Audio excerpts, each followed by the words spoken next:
Hey guys, আজ আমি explain করব 2001 সালে মুক্তি পাওয়া একটি অ্যাকশন, কমেডি ও ফ্যান্টাসি মুভি শায়োলিন সকার। মুভিটা অনেক পুরনো হলেও এখনো প্রতিটা মুভি লাভারের কাছে এটি সেরা একটি মুভি। বর্তমানে 2024 সালে এসেও মুভিটির IMDb রেটিং রয়েছে 7.3 আউট অফ 10। তো চলুন আর বেশি কথা না বাড়িয়ে শুরু করা যাক আজকের এক্সপ্লেন ভিডিও। শুরু করার আগে আমি রিফাত আছি আপনাদের সাথে। স্বাগতম আমার চ্যানেলে BM the explainer.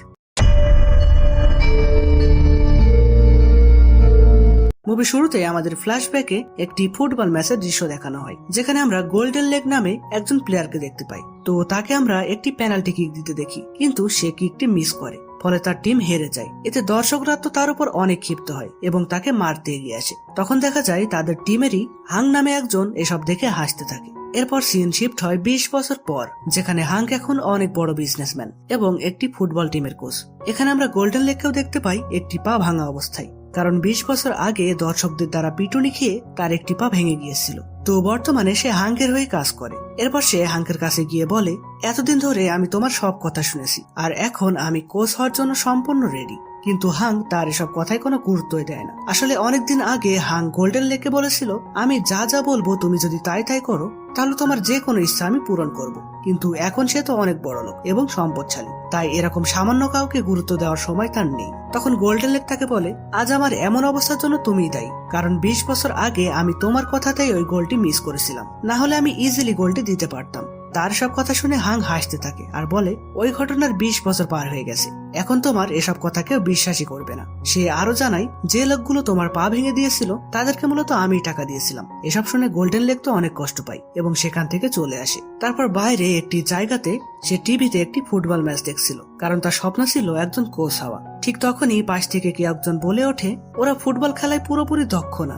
Golden leg তো এটা শুনে খুবই অবাক হয় যে একজন কুলি টাইপের ছেলে ফুটবল সম্পর্কে সব কিভাবে জানে। সে তখন ছেলেটির কাছে গেলে ছেলেটি বলে, ফুটবলে পায়ের স্কিল এবং মনোবল সমানভাবে প্রয়োজন, আর এসব আমি আমার গুরুর কাছ থেকে শিখেছি, যিনি আমাকে কাংফু লেসন শিখিয়েছেন, আর সবাই আমাকে স্টিল লেগ নামে চেনে। আপনি যদি এ সম্পর্কে আরো কিছু জানতে চান তাহলে এই যে আমার ভিজিটিং কার্ড, আমাকে যে কোনো সময় ফোন করতে পারেন। সেই কার্ডটি মূলত ছিল কাগজে লেখা একটি ঠিকানা মাত্র।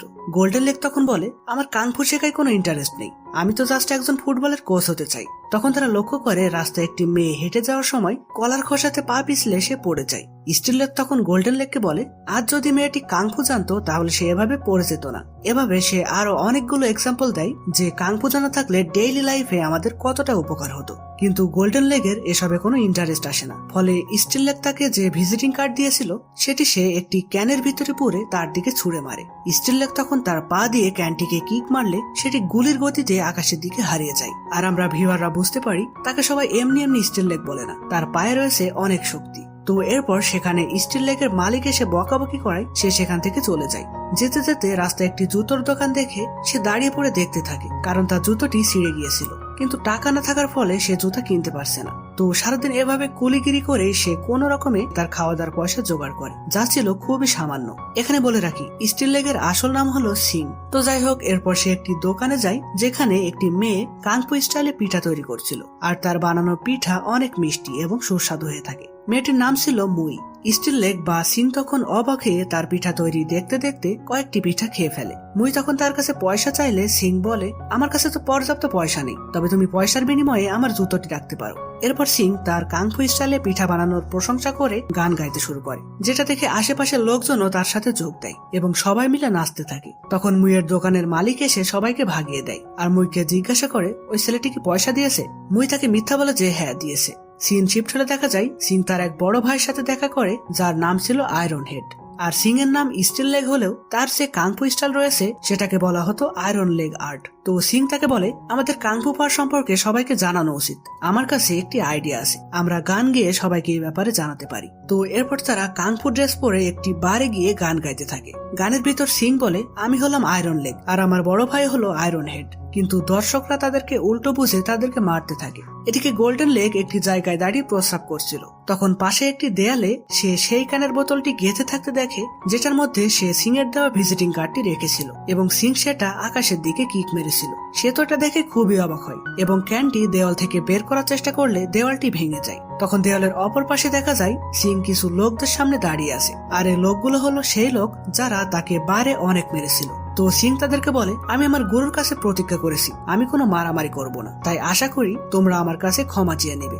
তারা তখন রেগে গিয়ে সিংকে মারতে এগিয়ে আসে। তখন সিং তার আয়রন লেগ দিয়ে তাদের সব লাঠি ভেঙে দেয়। এরপর তাদের একজন সিং এর দিকে একটি ফুটবল ছুড়ে মারলে সিং ফুটবলে কিক করে কাংফু স্টাইলে একে একে সবাইকে মারতে থাকে, যেটা দূর থেকে গোল্ডেন লেগ অবাক হয়ে দেখতে থাকে। তো সবাইকে এক এক করে মেরে সিং একটি দোকানে শরবত খেতে যায়। তখন তার কাছে গোল্ডেন লেগ এসে বলে, আমি কি তোমার পাটা একটু দেখতে পারি? সে তখন সিং এর পা দেখে বলে, এমন পায়েরই সন্ধান করছিলাম আমি। এই কাংফু পাওয়ার যদি ফুটবল খেলায় ব্যবহার করা যায় তাহলে কেউ তোমাকে হারাতে পারবে না। সিং তখন বলে, আসলেই তো, এটা আমাকে আগে কেন বলনি? আমি অবশ্যই কাংফু পাওয়ার ফুটবল খেলায় ইউজ করতে চাই। আর গোল্ডেন লেগ যেহেতু কোচ হতে চাই, তাই সিং তাকে কোচ হিসেবে মেনে নিয়ে তাকে ফুটবল ট্রেনিং দিতে বলে। কিন্তু গোল্ডেন লেগ তাকে বলে, তার জন্য তোমার আগে একটি বুট জুতা প্রয়োজন। কিন্তু সিং এর জুতাটি সে তো মুইকে দিয়ে দিয়েছিল। ফলে সিং মুইয়ের কাছে গিয়ে বলে, আমি তোমাকে খুব দ্রুত সমস্ত পয়সা পরিশোধ করব, তুমি প্লিজ আমার জুতোগুলো আমাকে ফেরত দাও।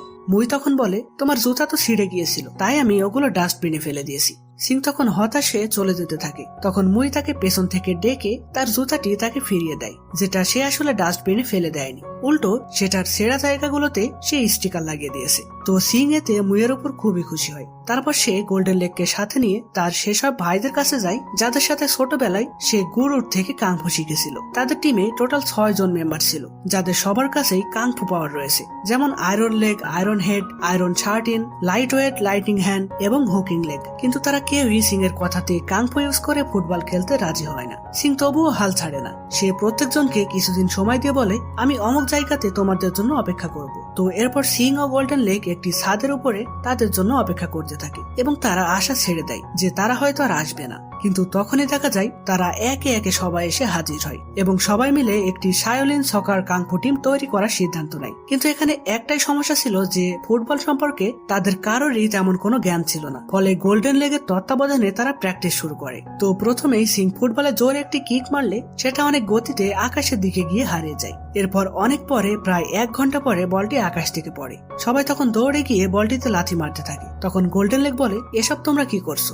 সবার প্রথমে তোমাদের ডিসিপ্লিন শিখতে হবে। ফলে সবাই এক এক করে প্র্যাকটিস করতে থাকে, কিন্তু সিংকে খেলতে দেওয়া হয় না। কারণ জানতে চাইলে গোল্ডেন লেগ বলে, তোমার পা অনেক স্ট্রং, তাই আগে তোমার এই পাওয়ার কন্ট্রোল করা শিখতে হবে, না হলে তুমি আবার বলে কিক মারলে সেটি 1 ঘন্টা পর আবার ফিরে আসবে। ফলে সে সিংকে একটি ডিম নিয়ে প্র্যাকটিস করতে বলে। এরপর দেওয়ালে একটি পয়েন্ট তৈরি করে ফুটবল দিয়ে তাকে সেই টার্গেটে কিক করতে বলা হয়। তারপর ধীরে ধীরে সিং অনেক দূর থেকে সঠিক টার্গেটে কিক করতে থাকে, যেটা দেখে টিমের বাকিরা বলে সে আসলে অনেক স্ট্রং। মনে হচ্ছে যেন সে একাই ম্যাচ জিতে দিতে পারবে। কিন্তু ফুটবল তো একার খেলা না, তাই পরের দিন তারা কিছু লোকাল লোকদের সাথে ফুটবল খেলার সিদ্ধান্ত নেয়, যাতে তারা ঠিকঠাক প্র্যাকটিস করতে পারছে কিনা সেটা পরীক্ষা করতে পারে আর কি। তো লোকাল প্লেয়ারদের কাছে আমরা বিভিন্ন অস্ত্রপাতি দেখতে পাই। তখন তাদের লিডার বলে, আসলে আমি একজন মেকানিক, তাই সবসময় এগুলো সাথেই রাখি। তো ফাইনালি ম্যাচ শুরু হলে লোকাল প্লেয়াররা ফুটবল না খেলে সিং সহ তার বন্ধুদের সেই সব অস্ত্রপাতি দিয়ে মারতে থাকে। তারা এতটাই মার খায় যে তারা জেতার আশায় ছেড়ে দেয়। গোল্ডেন লেগ তখন সিংকে বলে, ফুটবল খেলা একটি যুদ্ধক্ষেত্রের মতো, শত্রুপক্ষ যতই ভয়ঙ্কর হোক না কেন তোমাদের শেষ পর্যন্ত লড়াই করে যেতে হবে। তখন দেখা যায় সিং ও তার বাকি ভাইরা যে অবস্থাতেই ছিল ওভাবেই ধ্যানে চলে যায়। আর ছোটবেলায় তারা গুরু থেকে যে সকল ক্ষমতা অর্জন করেছে সেই সব ক্ষমতা পুনরুজ্জীবিত হয়। কেউ বল মাথায় ব্যালেন্স করে রাখে, কেউ বল পায়ে নিয়ে ঘুরতে থাকে, কেউ বল নিয়ে উড়ে যায়। এভাবে তাদের সুন্দর একটি টিম তৈরি হয়ে যায়। অন্যদিকে আমরা হাংকে দেখতে পাই, সে তার টিমের প্লেয়ারদের সুইমিং পুলের মধ্যে আলটিমেট ট্রেনিং করাচ্ছিল। যেই সিন দেখেই আমরা বুঝতে পারি তার টিম কতটা শক্তিশালী। তো এদিকে আমরা আবারও গোল্ডেন লেগকে দেখি, যে কিনা হাংয়ের অফিসে এসে বলে, আমার একটি ছোটখাটো ফুটবল টিম আছে, তাদের নিয়ে আমি তোমাদের ওপেন টুর্নামেন্টে খেলতে চাই। কিন্তু তারা গোল্ডেন লেগকে খেলায় অংশ নিতে দেয় না। তখন সেখানে হাং আসে এবং গোল্ডেন লেগের বোকাশোকা এমন টিম দেখে সে হেসে হেসে বলে, আচ্ছা ঠিক আছে, আমি তোমাদের টুর্নামেন্টে অংশ নেওয়ার পারমিশন দিয়ে দিলাম। কারণ সে ভাবছিল তারা হয়তো একটি ম্যাচও জিততে পারবে না। তো যাই হোক, এরপর দেখা যায় সিং মুইকে একটি শপিং মলে নিয়ে যায়। এখানে মুই দেখতে তেমন সুন্দর না, আর তার মুখ জুড়ে বিভিন্ন স্পটে ভর্তি, তাই কেউই তাকে পছন্দ করে না। কিন্তু প্রথমবার কেউ তাকে এতটা প্রায়োরিটি দেওয়ায় সে সিং এর প্রতি অ্যাট্রাক্টেড হতে থাকে। তখনই সেখানে মলের মালিক এসে সিংকে বলে, তুমি না বলেছিলে তুমি পুরো মল পরিষ্কার করে দেবে, তাহলে দাঁড়িয়ে আছো কেন? আসলে সিং মালিককে বলেছিল একটি মেয়েকে নিয়ে ভিতরে যেতে দিলে সে পুরো মল ধুয়ে মুছে পরিষ্কার করে দেবে। ফলে মুইকে বাড়ি পাঠিয়ে সিং ধোয়া মোছার কাজ শুরু করে দেয়। তো পরের দিন শায়োলিন সকার টিমের প্রথম ম্যাচ খেলা শুরু হয়, যেখানে সিং একের পর এক গোল করে ম্যাচ জিতে যায়। আর এই খবর স্যাংয়ের কাছে পৌঁছালে সে তো পুরো অবাক হয়ে যায় যে ওই রকম টিম নিয়ে তারা কিভাবে ম্যাচ জিততে পারে। তো এভাবে একের পর এক টুর্নামেন্টের ম্যাচগুলো শাওলিন সকার টিম জিততে থাকে। এতে তাদের পপুলারিটি অনেক বেড়ে যায় এবং বিভিন্ন স্পন্সরের মাধ্যমে তারা নতুন জুতা পায়। সিন শিফট হলে মুইকে দেখানো হয় যেখানে পার্লারে যায় মেকআপ করতে, আর মেকআপ করার পর তার লুক পুরো চেঞ্জ হয়ে যায়। সে সিং এর সাথে দেখা করতে আসে। সিং তাকে দেখে বলে, তোমাকে তো দারুণ লাগছে। মুই বলে, তাহলে তুমি কি আমাকে পছন্দ করো? সিং বলে যে না, আমি তোমাকে একজন বন্ধুর মতোই দেখি, কারণ সেদিন তুমি আমার জুতা ঠিক না করে দিলে আমি আজ এ পর্যন্ত আসতে পারতাম না। এতে মুই তো খুবই হতাশ হয়, কারণ সে ভাবছিল সিং হয়তো তাকে পছন্দ করে। তো পরের দিন সিংদের বিপক্ষে পড়ে একটি ফিমেল ফুটবল টিম, যারা নকল গোপ লাগিয়ে মাঠে নেমেছিল। তো ম্যাচ শুরু হলে দেখা যায় তারা সবাই কম বেশি কাংফু জানে, আর তার সাহায্যে বল নিয়ে তারা সিংদের গোলকিপারের কাছে পৌঁছে যায়। কিন্তু সিংদের গোলকিপার অনেক স্ট্রং হওয়ায় তারা কোনো গোল করতে পারে না, আর ম্যাচটিতে শাওলিন সকার টিম উইন হয়। আর অবশেষে তারা এই টুর্নামেন্টের ফাইনালে উঠে যায়। ফাইনালে তাদের মুখোমুখি হবে হাঙ্কের দল টিম ইভিল। তো ফাইনাল ম্যাচ খেলার আগে সিং দেখা করতে যায় মুইয়ের সাথে, কিন্তু সেখানে গিয়ে সে জানতে পারে মুই তার চাকরি ছেড়ে দিয়ে চলে গেছে। আসলে সিং এর থেকে ছ্যাঁকা খেয়েই সে সবকিছু ছেড়ে চলে গেছে। তো এরপর পরের দিন শাওলিন সকার টিম মুখোমুখি হয় টিম ইভিলের। কিন্তু ম্যাচ শুরু হলেই সিংরা বুঝতে পারে টিম ইভিল কোনো সাধারণ টিম না, তারাও তাদের মতন কাংফু জানা আলটিমেট স্কিলফুল একটি টিম। ফলে এমন টিমের বিপক্ষে সিংরা কোনো গোল করতে পারে না। সিং তবুও তার সমস্ত পাওয়ার দিয়ে বারবার চেষ্টা করতে থাকে, কিন্তু টিম ইভিলের গোলকিপার এক হাত দিয়েই তার প্রত্যেকটি শট মোকাবেলা করে। এরপর টিম ইভিলের প্রত্যেকটি প্লেয়ারের ভিতরে শাওলিন পাওয়ার জাগ্রত হয় এবং তারা সিং এর প্লেয়ারদের একে একে মারতে থাকে। একটা সময় এমন হয় যে তাদের গোলকিপার দাঁড়ানোর মতন কোনো প্লেয়ারই আর অবশিষ্ট থাকে না। তখন দেখা যায় সিং এর যে ভাই পেটে বল নিয়ে দৌড়াতে পারতো সে গোলকিপারে দাঁড়ায়, আর তার সামনে এসে হাজির হয় পুরো ইভিল টিম। তারা একে একে গোলকিপারকে মারতে থাকে, আর গোলকিপার কষ্ট হওয়া সত্ত্বেও তাদের প্রত্যেকটি শট সহ্য করে নেয়। কিন্তু এরপরে দেখা যায় ইভিল টিমের ক্যাপ্টেনও সিং এর মতনই স্টিল লেগের অধিকারী। সে তখন তার স্পেশাল একটি শট মারলে সেই গোলকিপারটিও পরাস্ত হয়। ফলে গোলকিপিং করার মতন আর কোনো প্লেয়ারই তাদের টিমে অবশিষ্ট থাকে না। ঠিক তখনই সেখানে মুই এসে বলে, আমি গোলকিপিং করব। মুইকে আমরা একদম অন্যরকম লোকে দেখতে পাই। তো সিং তাকে দেখে বলে, তুমি কি পাগল হয়েছো? জানো অপোজিট টিম কতটা ভয়ানক? মুই তখন বলে, চিন্তা করো না, আমার উপর ভরসা রাখো। তো এরপর টিম ইভিলের ক্যাপ্টেন তার সবচেয়ে পাওয়ারফুল শটটি মুইয়ের দিকে মারে, কিন্তু এখানে আমাদের সবাইকে অবাক করে দিয়ে মুই বলটিকে নিজের কন্ট্রোলে নিয়ে আসে, যেমনটা সে পিঠা তৈরি করার সময় করতো আর কি। তো মুই বলটিকে আঙুলের ডগায় নিয়ে অনেক স্পিডে ঘোরাতে থাকে, আর সিং এর দিকে ইশারা করে বলটিকে আকাশের দিকে ছুড়ে দেয়। তখন সিং তার সমস্ত পাওয়ার দিয়ে বলটিতে জোরে একটি কিক মারে, আর তার শটের গতি এতটাই ছিল যে ইভিল টিমের গোলকিপার বলকে দেখতেই পারছিল না। ফলে ফাইনালি সিং এর শট থেকে সে গোল করতে সক্ষম হয় এবং শাওলিন সকার টিম চ্যাম্পিয়ন হিসেবে ঘোষিত হয়। এখানে হাঙ্ক প্লেয়ারদের ইললিগাল ভাবে তাদের শরীরে ইনজেকশন পুশ করিয়ে তাদেরকে পাওয়ারফুল করেছিল, যেটা ফুটবল খেলায় সম্পূর্ণ ইললিগাল। ফলে তার টিমকে গভর্নমেন্ট দ্বারা ব্যান করে দেওয়া হয়। এরপর দেখা যায় এমন অবিশ্বাস্য জয়ের পর মুই এবং সিং এর থেকে সবাই শাওলিন কাংফু শিখে নেয়। আর মুভি শুরুতে যেমনটা দেখানো হয়েছিল তারা তেমনটাই এক্সপার্ট হয়ে ডেইলি লাইফে শাওলিন কাংফু ইউজ করতে থাকে। আর এখানেই মুভিটি সমাপ্ত হয়।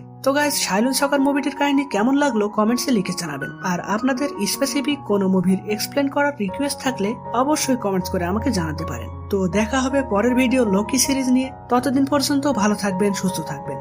বাই।